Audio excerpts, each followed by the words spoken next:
কি যুগ আসলো রে ভাই, নাড়িয়ে নাড়িয়ে ভাইরাল। বৌদিরা এখন ইনকাম করছে, আমরা তো আলবাল ছাল। এখন হচ্ছে বৌদিদের বাজার, সোশ্যাল মিডিয়া করছে তোলপাড়, ভিউ বাড়াচ্ছে আমরা দেখে, বোকাচোদা তো বৌদির ভাতা। আচ্ছা, ভিডিওটা শুধুমাত্র এন্টারটেনমেন্টের জন্য বানানো হয়েছে। ভিডিও দেখবেন, মজা নেবেন, কেউ খারাপ মাইন্ডে নেবে না। বাচ্চারা এই ভিডিও থেকে দূরে থাকবে। বাহ বাহ বৌদি, তোমার ফসল দেখে তো আমার মনটা পুরা ভরে গেল।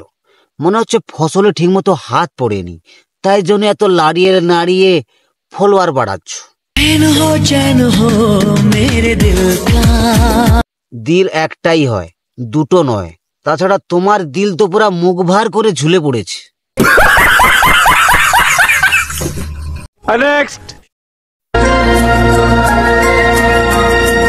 এই ভিডিওটা দেখে কনফিউজ হওয়ার কোনো দরকার নেই, এরা তিনজনই ছেলে, কেউ মেয়ে নয়। দেখো, কারিগর যদি ভালো হয় তাহলে মিষ্টি তো বড় বড় হবেই।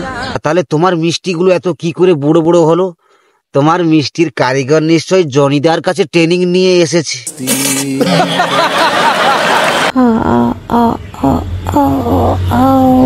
কি বৌদি, কোষ্ঠকাঠিন্য হচ্ছে?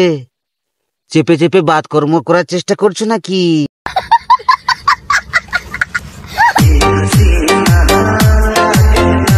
টাকার মুড়ি, তার আবার 10 টাকার ঠোঙা। পাতি লেবু দেখিয়ে আমের দরদাম করো না।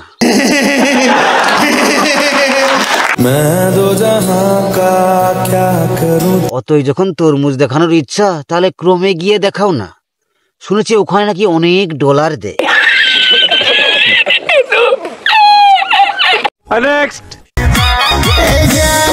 আরে বৌদি, ঢাকা রেখেছো কেন? একটু খুলে নাচো,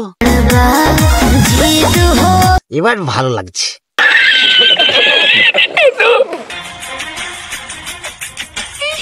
আমাদের কি ঘরে নেই?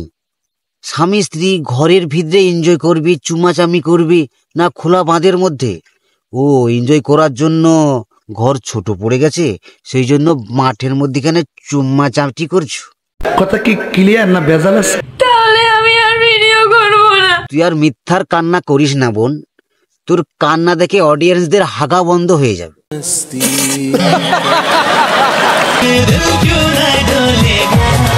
বলছি বৌদি, তোমার যে অত বড় মন, ওরকমই নাড়িয়ে তাকে কেন কষ্ট দিচ্ছ? ওকে শিকার মধ্যে ঝুলিয়ে রাখো না, দেখতে ভালো লাগবে। ওইরকমই নাড়াচাড়া করলে কি দেখতে ভালো লাগে? তারও তো কষ্ট হয়। হাই বন্ধুরা, ভিডিওটা ভালো লাগলে লাইক কমেন্ট শেয়ার অবশ্যই করো, এবং এরকমই ভিডিও পেতে হলে, এবং যারা আমার ভিডিওটা নতুন দেখছো তারা অবশ্যই আমার চ্যানেলটা সাবস্ক্রাইব করবে। চলো, ভালো থেকে সবাই, লাভ ইউ অল।